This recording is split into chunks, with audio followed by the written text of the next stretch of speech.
Hello friend, आप देख रहे हो हमारा चैनल गुरु बुक्स।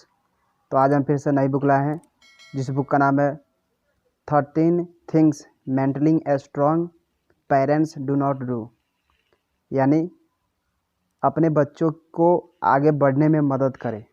इनका लेखक का नाम है एमी मॉरिन। तो चलिए बुक को आपको दो लफ्ज़ों में बताते हैं। साल 2017 में किताब 13 things mentally strong parents do not do release हुई थी। यह किताब पेरेंट्स को सिखाती है कि कैसे अपने बच्चों की आगे बढ़ने में मदद करें।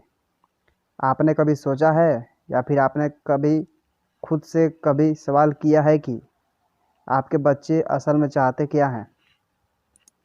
अगर नहीं किया तो यह किताब आपको खुद से सवाल करना भी सिखाएगी। आज की भागती दौड़ती ज़िंदगी में अपने बच्चों को सही दिशा देना वाकई में एक चैलेंज है। यह किताब आपको उस चैलेंज को फेस करना सिखाएगी। साथ ही साथ ये भी बताएगी कि आप अपने बच्चों को सही मार्गदर्शक कैसे बन सकते हैं।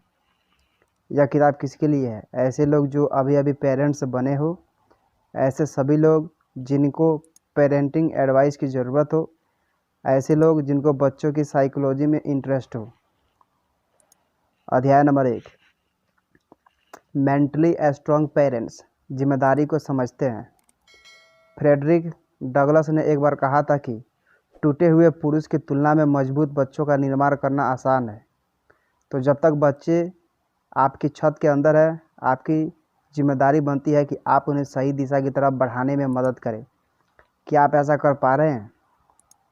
सभी पेरेंट्स चाहते हैं कि उनके बच्चे का भविष्य बेहतर से बेहतर बन सके, लेकिन क्या आपको मालूम है कि एक रिसर्च में ये निकल कर सामने आया कि बच्चे का फ्यूचर उतना ही अच्छा होता है जितना अच्छी से बचपन से सीख दी जाती है।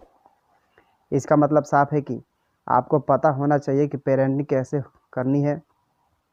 क्या आपको ये पता है कि अगर पता है तो अच्छी बात है, लेकिन थोड़ा सा भी कन्फ्यूजन अगर आपके दिमाग में हो तो यह किताब आपके लिए ही लिखी गई है। इस किताब को पढ़कर आपका अप्रोच सही हो जाएगा। जब आपका अप्रोच सही हो जाएगा तब आपसे वो गलतियां भी नहीं होगी जो अभी हो रही है। एक और लाजमी सा सवाल आपके दिमाग में आना चाहिए, वो ये है कि इस किताब के चैप्टर्स में जो लिखा है उसके पीछे का तर्क कहाँ से आया? इसका जवाब है कि इस किताब को लिखने से पहले लेखिका ने काफ़ी ज़्यादा रिसर्च की थी। रिसर्च के साथ ही लेखिका ने अपने बहुत से क्लाइंट का रिव्यू लिया था। अपनी पूरी रिसर्च का सार लेखिका ने इस किताब में डाल दिया है। आपको चारों तरफ फैला हुआ फिटनेस का जाल नज़र आता होगा। हर तरफ ये बताया जा रहा है कि आप अपने बच्चों को फिजिकली फिट कैसे रखें, लेकिन क्या कभी आपने सोचा है कि फिजिकल फिटनेस के अलावा भी एक फिटनेस होती है? इसे इमोशनल फिटनेस कहा जाता है। इसी को आजकल मेंटल हेल्थ के रूप में भी जाना जाता है। हमेशा पेरेंट्स के सामने एक सवाल खड़ा रहता है कि वो कैसे अपने बच्चों को इमोशनली स्ट्रॉन्ग बनाए। इस सवाल का जवाब तो इस किताब में आपको मिल जाएगा, लेकिन उससे पहले आप इमोशनल स्ट्रॉन्ग होने का फ़ायदा समझ लीजिए। एग्जाम्पल के तौर पर हम समझते हैं कि किसी घर की छत उतनी ही मजबूत होती है जितनी मजबूत उसकी नींव पड़ी होगी। इमोशनल हेल्थ उसी नींव की तरह होती है। अगर आप अपने बच्चों को इमोशनल स्ट्रॉन्ग बनाएंगे तो फ्यूचर में आने वाली सभी प्रॉब्लम्स को वो हंसते हंसते हैंडल कर लेंगे। अब पहले सवाल पर आते हैं कि बच्चों को इमोशनल मजबूत कैसे बनाएं। उसके लिए सबसे पहले तो आप खुद को एक हेल्दी लाइफ स्टाइल को फॉलो करिए। अपने अंदर बदलाव लेकर आइए। जब आप सही रास्ते में होंगे तभी आप सही परिवेश दे पाएंगे। आमतौर पर एक बात देखी जाती है कि बच्चों की गलतियां माँ बाप पर्दा डालने की कोशिश करते हैं। सबसे पहले तो आप ये काम बंद कर दीजिए। आज से ही आपके बच्चों को पता चलना चाहिए कि उससे क्या गलती हुई है। इस सबक से वो सुधरेंगे भी और इमोशनली स्ट्रॉन्ग भी होंगे। यहाँ पर हम अब एक और एग्जाम्पल देखते हैं कि एक कोडी नाम का लड़का है। उसकी उम्र 14 वर्ष की है। कोडी के टीचर्स ने उसके पेरेंट्स से बताया कि वो शांत रहता है और पढ़ाई में ध्यान भी देता है, फिर भी उसकी ग्रेड्स में सुधार नहीं होता। शायद इसे ADHD बीमारी है। इस पर कोडी के पेरेंट्स का क्या रिएक्शन रहा होगा? उन्होंने इस बात को मान लिया और टीचर से कहा कि बाकी स्टूडेंट की अपेक्षा इसे कम काम दिया करे। रिसर्च करने वाले के अनुसार पेरेंट्स की ये अप्रोच गलत थी। उन्हें अपने लड़के के ऊपर भरोसा दिखाना चाहिए था, जैसे कि बाद में कौड़ी के पेरेंट्स ने किया।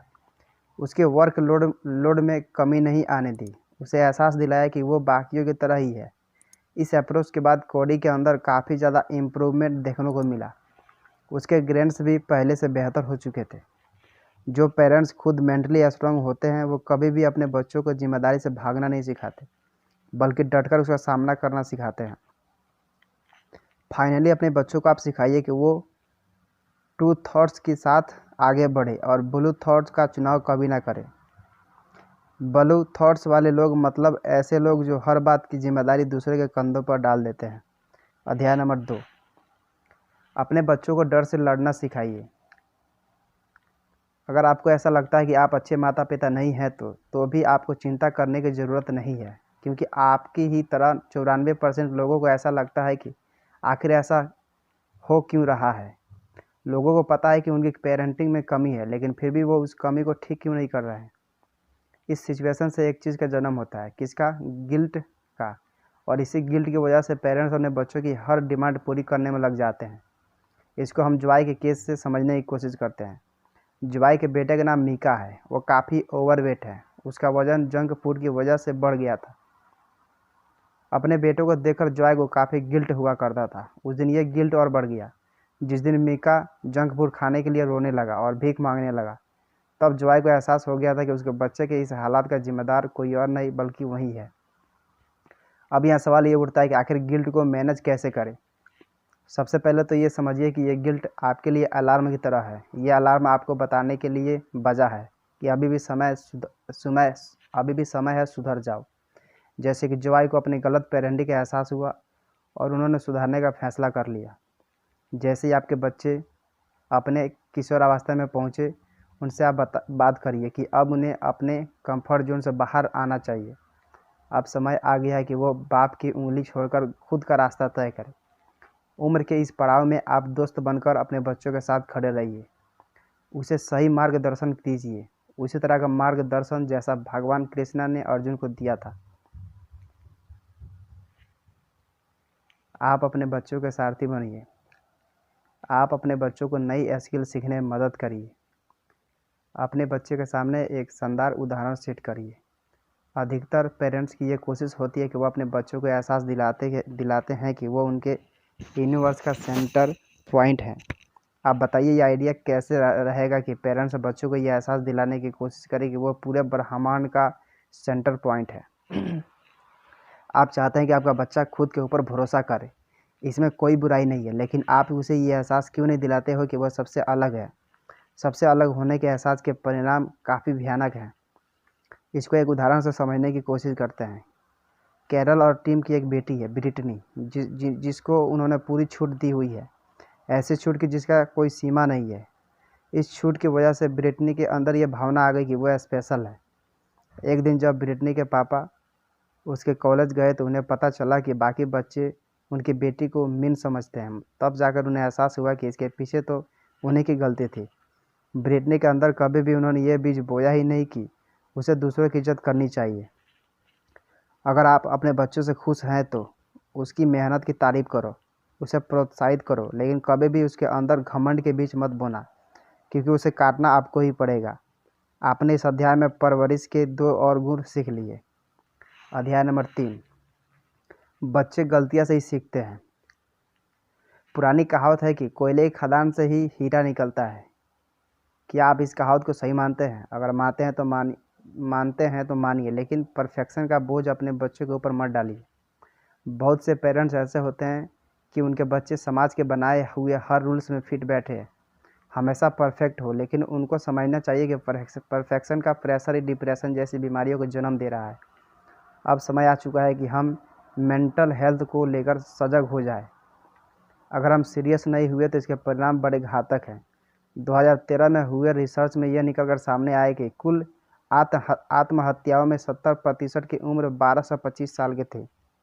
इसे बचने का तरीका यही कि आप अपने बच्चों को परफेक्शन के बजाय मेहनत करने के लिए प्रेरित करें। उन्हें बताएं कि गीता में लिखा है कि कर्म आपके हाथ में है, फल नहीं।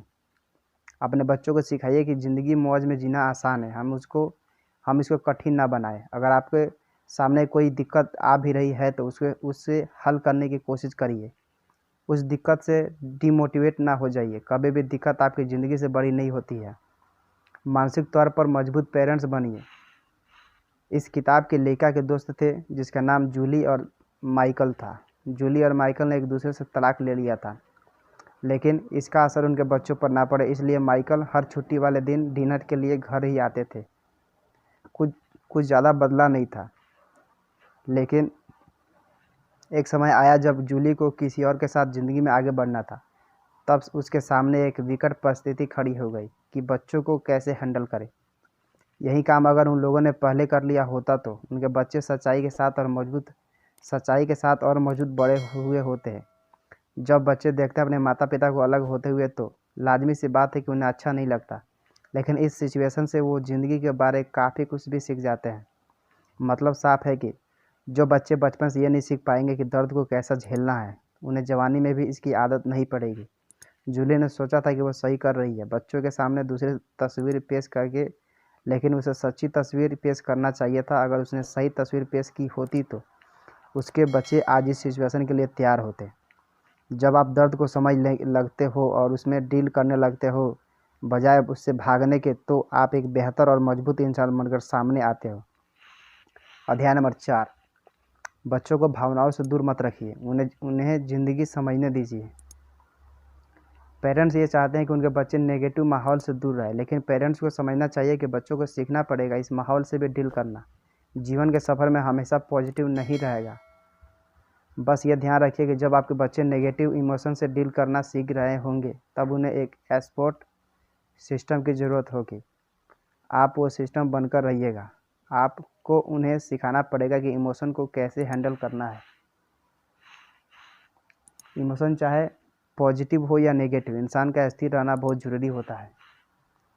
आप अपने बच्चों को वह स्थिरता दिखाइए। पेन एस्टेट ने अपनी रिसर्च में पाया कि 5 साल की उम्र में जिन बच्चों को ज़्यादा सोशल एक्सपोजर मिलता है वो बच्चे अपने जीवन में जल्दी सेटल होते हैं। यहाँ ये सवाल है कि इमोशनल इंटेलिजेंस आप अपने परिवार को कैसे समझाएं। इसका सिंपल सा जवाब है कि बात करिए फैमिली से। एक टेबल पर बात करने पर बस से 2 देशों के मुद्दे सुलझ जाते हैं। ये तो परिवार है। पहले आप अपनी भावनाओं को अपने बच्चों के साथ शेयर करिए, फिर आप देखेंगे कि आपके बच्चे भी आपके दिल के जज्बात आपसे शेयर कर रहे होंगे। उनको बताइए कि अपसेट होना भी नॉर्मल है। उनके मूड बूस्टर सिखाइए। इससे फ़ायदा ये होगा कि उनको पता चल जाएगा कि एक इमोशनल से बंद कर नहीं रहना है। डिसिप्लिन और पनिशमेंट के बीच का अंतर समझिए। एक बच्चे की सही परवरिश करने के लिए बहुत ऊर्जा की ज़रूरत होती है। अगर ये ऊर्जा आपके अंदर नहीं होगी तो आप अपने बच्चे के ऊपर चिल्लाओगे, उन्हें पनिशमेंट दोगे। पनिशमेंट का भी एक तरीका होता है।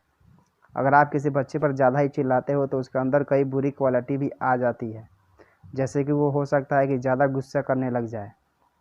इसलिए सबसे ज़रूरी है कि आप डिसिप्लिन और पनिशमेंट के बीच का अंतर समझ लीजिए। आपको अपने बच्चों को समाज में कैसे रहना है वो सिखाना पड़ेगा, लेकिन इसके लिए पनिशमेंट का औजार आप नहीं उठा सकते। हेल्दी डिसिप्लिन का औजार आप उठाइए। बच्चों को बताइए कि सामाजिक ढांचा कैसे होता है। अब एक सवाल और आपके सामने खड़ा है कि कहाँ से आप शुरू करोगे। इसका जवाब है कि आप एक लिस्ट बनाइए, उसमें नोट डाउन करिए कि बेस्ट बॉस कौन कौन रहे हैं, वो इतने अच्छे डीलर कैसे बने थे, उनकी खूबियों को अपने बच्चों को सिखाइए। एक बात आप गांठ बांध लीजिए कि आपको कभी शॉर्टकट नहीं लेना है। भले ही छोटा रास्ता कितना लुभावना हो, लेकिन आपको हमेशा सही रास्ते पर चलना है। यही बात आप अपने बच्चों को जहन में डाल दीजिए। बच्चे की सही परवरिश के लिए बहुत मेहनत चाहिए, इसलिए अभी अपने आप को रिचार्ज करिए। दोस्त के साथ कॉफ़ी पीजिए। जब एनर्जी आ जाए तो बच्चे से बात करिए, उसकी मदद करिए, उसके गोल्स में उसको सजेस्ट करिए कि वो वेकेशन में कम से कम एक किताब ख़त्म किया करे। आपको सामने आपका बच्चा है और उसके सामने उसकी ज़िंदगी ये अनमोल है। अध्याय नंबर 5, वैल्यूज़ और एक्शन का मैच होना ज़रूरी है। मानसिक तौर पर जो पेरेंट्स मजबूत होते हैं वो अपने बच्चों की ज़िंदगी के फैसलों को लार्ज पर्सपेक्टिव में देखते हैं। वो हमेशा ये गौर करते हैं कि क्या उनका बच्चा सही रास्ते पर है। इस सिनेरिया को हम एक एग्जाम्पल के साथ समझते हैं। एक 15 साल का लड़का है जिसका नाम आप कुछ भी रख सकते हैं। वह एक एंट्रेंस एग्ज़ाम में एग्ज़ाम में नकल करते हुए पकड़ा जाता है। उस एग्ज़ाम से उसे बाहर कर दिया जाता है। उसके पेरेंट्स को समझ में नहीं आता कि उसने नकल क्यों की, ऐसी क्या गलती हो गई उनके परिवेश में। जब उस बच्चे से जानने की कोशिश हुई तो जवाब में आया कि उसके माता पिता सोसाइटी में स्टेटस बना रहे हैं, इसलिए बस उस एग्ज़ाम की बात करते थे। इस बात से उसको क्लियर करने का इतना प्रेशर आ गया कि उसने नकल का सहारा ले लिया था। इस बात से उस बच्चे के पेरेंट्स ने अपने पाँव पीछे खींचे और ये आश्वस्त किया कि एक्शन और वैल्यूज़ का मैच होना ज़रूरी है। साल 2014 में हार्वर्ड यूनिवर्सिटी ने एक अध्ययन किया था। इस अध्ययन में 80% स्टूडेंट ने बताया कि उनके पेरेंट्स व्यवहार से ज़्यादा अचीवमेंट को वैल्यू देते हैं। अगर आप वैल्यूज़ को महत्व देना बंद कर देंगे तो आप क्या ही अपने बच्चों को सही परिवेश करोगे। अब समय है कि आप अपने बच्चे के अंदर कुछ वैल्यूज़ डालिए। ये इतना आसान काम नहीं है, क्योंकि वैल्यूज़ से ही कैरेक्टर का निर्माण होता है। चरित्र के निर्माण के साथ ही किसी के अंदर लीडरशिप क्वालिटी का जन्म होता है। अगर आप चाहते हैं कि बच्चा खुश रहे, सही मायने में समझे जीवन के, तो उसको वैल्यूज़ का मतलब समझाइए। इसके साथ ये भी बताइए कि वैल्यूज़ और एक्शन का मेल होना भी ज़रूरी है। शारीरिक मजबूती तो वो पा जाएगा, आप उसे मानसिक मजबूती प्रदान करिए। कुल मिलाकर पेरेंटिंग इतना आसान काम नहीं है कि आप पार्क में जाएंगे और टहल कर आ जाएंगे। पेरेंटिंग बहुत सीरियस काम है। आपको एक कैरेक्टर का निर्माण करना है जिसे आपके बाद इस समाज के साथ जीना पड़ेगा। आपको एक लीडर का भी निर्माण करना है, इसलिए कभी भी परिवरिश को हल्के में मत लीजिएगा। ये एक फुल टाइम जॉब है, इसलिए आपको सबसे पहले खुद की आदतों को सही रास्ते में लाना पड़ेगा।